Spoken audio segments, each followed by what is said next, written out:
Hi everyone, welcome to my new format for Chess Voices. What I'm going to be doing is having this voice, the telephone voice, as a retrospective voice, looking back over the game without actually playing it, and you'll still hear me play the original game.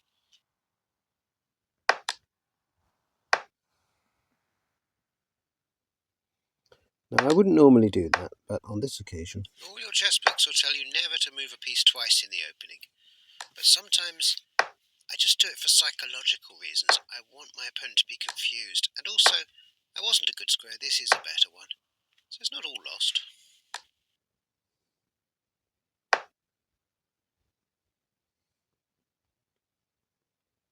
This is an absolute madman.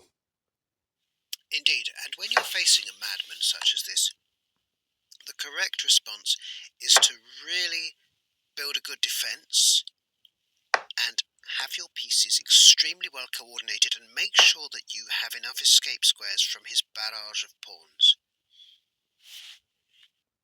Bide your time and wait for the opportunity to counterattack his now wide open position. Kingside castling.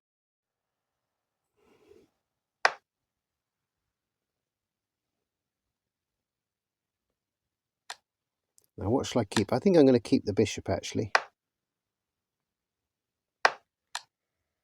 Because I've got an instant check there, unless he does something to stop it. It looks like a sacrifice, but in fact, if I'd moved the bishop back to the h8 square, I wouldn't have been able to use it at all. So think about it, I've opened up the position now beautifully. Oh, okay. Do it like that then. So in return for one knight, I've got all the pawns on this king's side.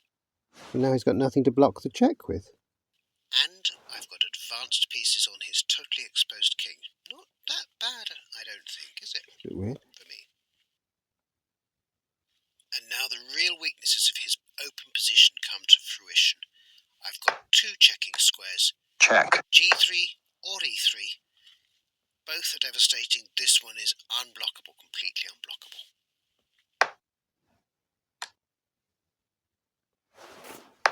Knights move slowly, so remember, get them up, get them in the game. Don't move them late. It's much easier to chase your knights with your queen than to try chasing your queen with your knights, and the knights are far more replaceable, and the queen is definitely not. She needs that backup. What now? Now we're going to start to activate one of the rooks by moving that pawn forward onto f5, I reckon, probably. Let's watch.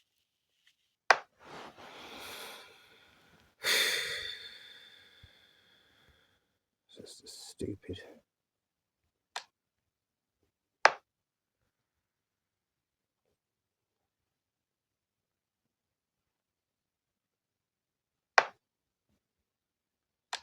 Check.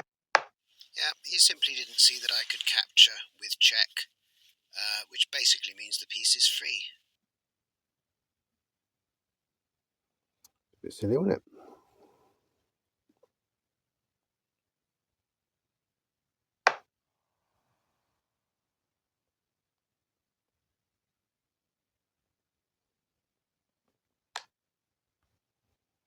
Back it goes.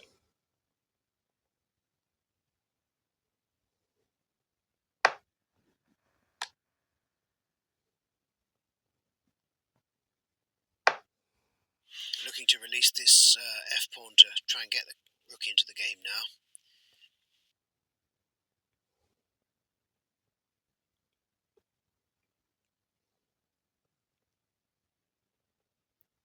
What's happened to all his pawns? He's got no pawns on the king's side now. What's happened to them all? Is he trying to make me do that?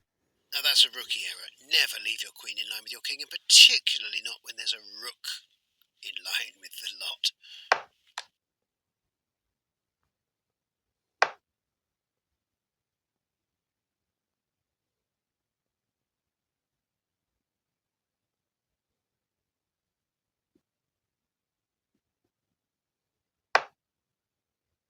Now this position is much more complex than it looks. In 30-second move chess, very difficult to know what to do. Could have gone with a check, with a pawn check. I went for this. Of course, the pawn check would have taken away one of the squares that my knight would want to go on, you see. And I came up with this wild idea of kind of forcing him to, not exactly forcing him, but making him want to exchange his knight for my rook and give me the knight and rook and let him have the rook and rook. I think the knight and rook is quite often more powerful because you've got forking possibilities. And I thought I'm more likely to catch him out. So this is what I wanted. Get this knight here. Check. Weren't expecting that, were you?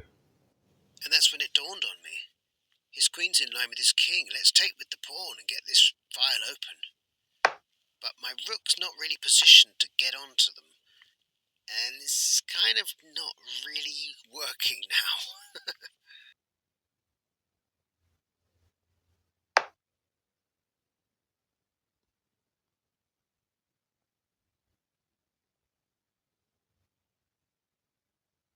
Of course, he should have just taken the pawn with his rook with check. I don't know why he didn't.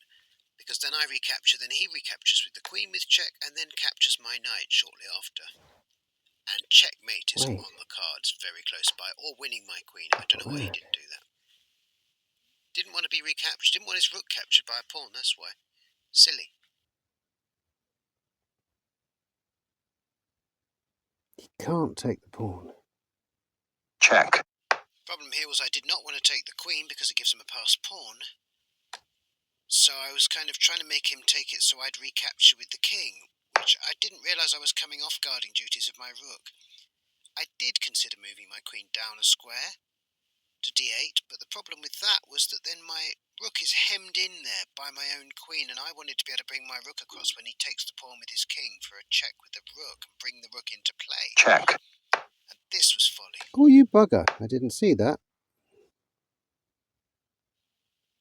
Huge mistake, but what do? I play on. Continue playing for the win.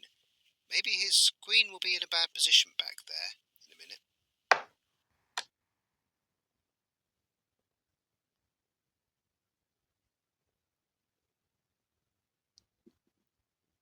Note that he can take the pawn now, but that would be a big mistake because it gives me a revealed check with a knight, and knights are dangerous with revealed checks.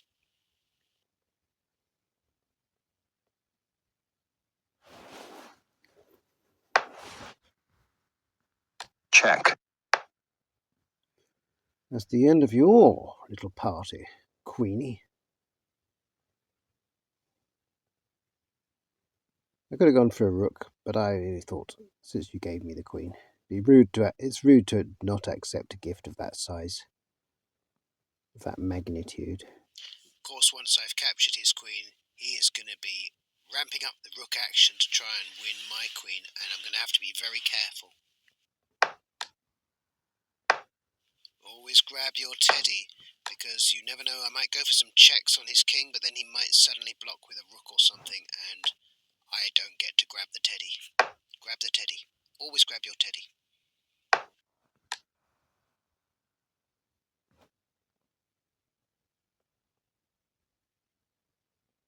Check. Now, it's going to be tricky trying to retrieve this knight. I want to bring it over, but it'll be in front of the queen, and then of course he's going to pin. But then I just sneak the queen over. Fortunately, if he had doubled his rooks, I wouldn't have wanted to sneak the queen over, because then he could have done some nasty double check that you'd check winning my queen back, and I'd only have had a knight. It still would have been good, but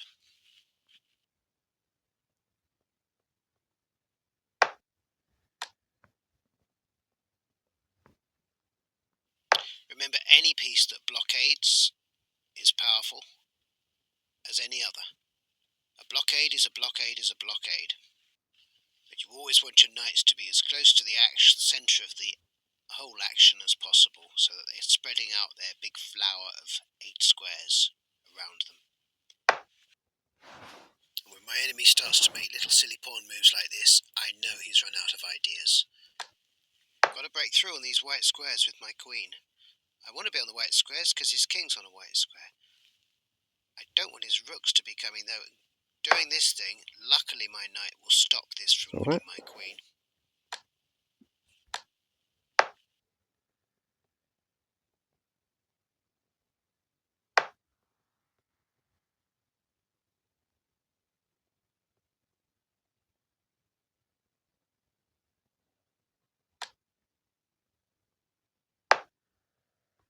Just note incidentally that he's put both his rooks on the same colour square. This is also a bad idea. And his rook and king as well on the same squares like that, because this lays you up for a knight fork. I've got a nice rook fork happening there if he's not careful. And indeed I have an even better one now there that he's just given me.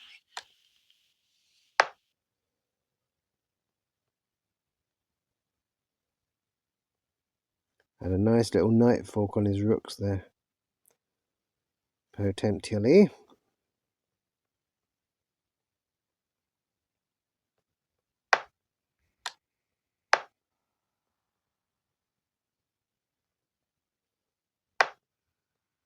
Always remember, just because you've got the queen doesn't mean it's the end of the game. You're still going to have to play hard sometimes, really hardball, to win the game. People really get annoyed when they've lost their queen, and they play harder, and they try to win your queen back. Check.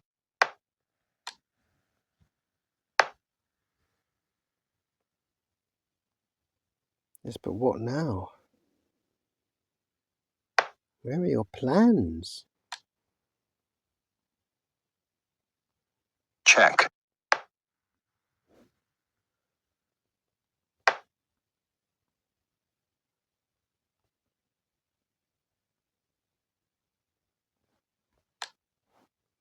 Check. I think actually d5 was a better check here. It sort of would have started to drive him up the board.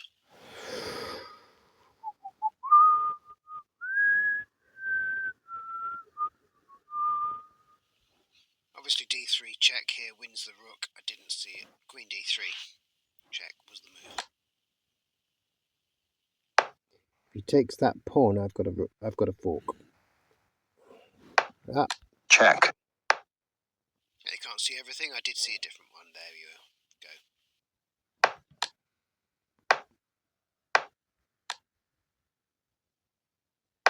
go. Ah!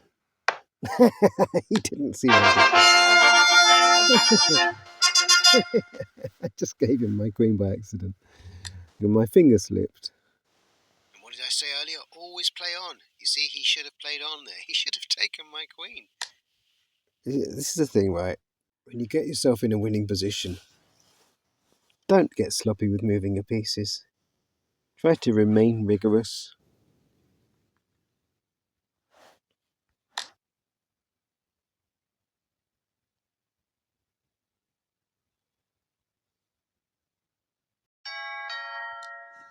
Got a Turk here. Now, I like the Turks. They're interesting players. They're usually very good players. And they don't usually play classical chess. They play kind of a different kind of chess.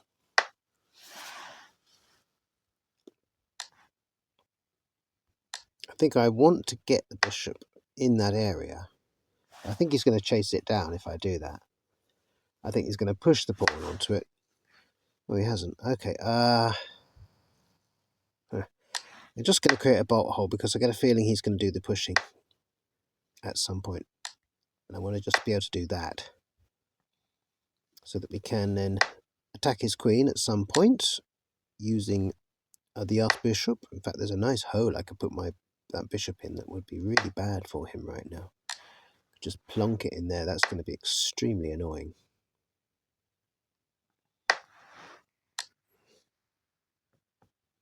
Okay, well, let's come back again. If he takes that knight, I just recapture with the pawn. And castle queenside.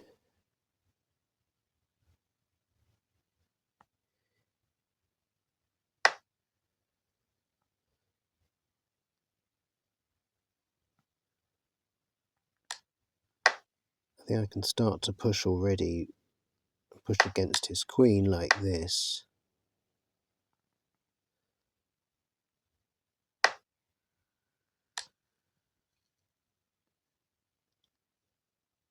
Oh my god, look at that fork. Look at the fork between his king and queen there.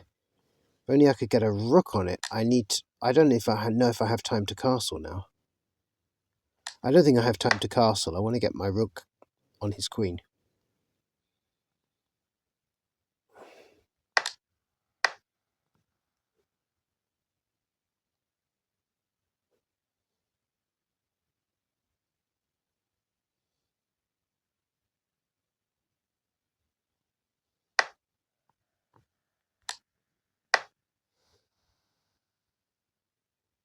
She is now in danger, serious danger.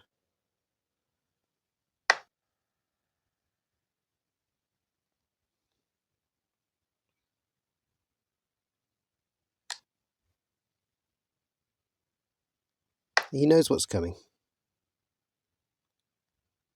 It's a good strategic move, this. He's hoping I'll either take that and it defuses my forward black bishop, or he can take my white bishop if I don't. Either way, or at least if he recaptures with the pawn, it opens up that file. He can castle queenside, he can get a rook onto my queen. But not wanting to take it, I let him do the taking so that the rook can't attack my queen, and I can get this rook out now. And now it's looking bad. Kinside castling. Check. The lesson here is when you castle, always imagine where the pieces are going to Check. end up. Fully imagine it and see what the real implications of it are. Too often we think that once we've castled we're safe. You may not be. And the great irony of it is, I chose not to castle so I could initiate a quicker attack on that flank, opening out that file. In this game, castling was unsafe, and not castling won the game.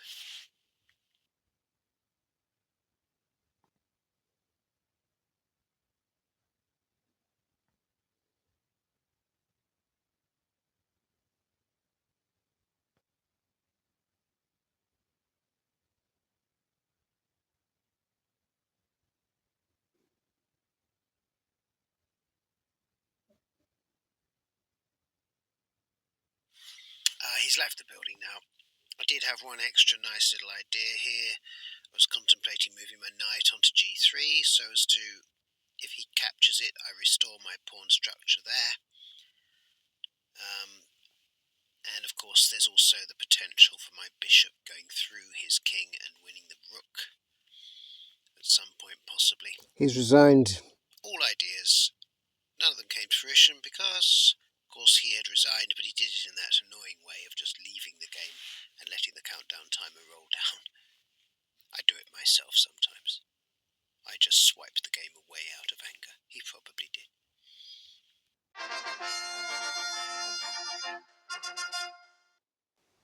Don't you want a rematch, Mr. Turk? Well, he can't because he's left. Thanks for watching. Let me know if you like this new format where I have a retrospective voice doing analysis on top of my original voice. And I'll see you very soon.